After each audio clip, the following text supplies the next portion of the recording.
Another day, another vlog. Hello mga kamaniac!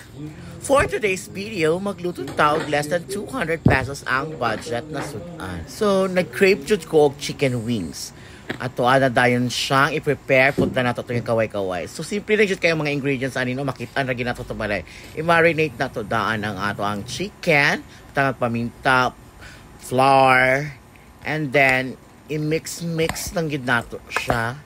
No, tapos putangan nato paprika powder. Tapos tagaan nato siya og massage para makuan gid siya, i-massage lang siya.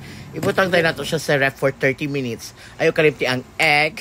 Kung andam na ang tanan, inito na rin na to atong kalaha para magsugod na taog prito. Dili jud nato siya biyaan kay para dili siya masunog. I-check nato siya every 2 minutes kay bali-bali nato siya, no. From time to time, i-check jud nato ang ato ang chicken. So bakit masunog siya? Pag golden brown na siya, ato na siya.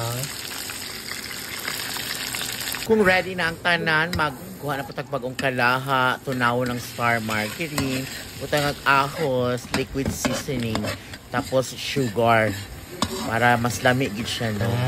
Then voila, mauna na sa tanan. Gusto tira lang ko to mga long video, manihapon na taninyo. Salamat kayo sa inyong pagtanaw. Bye!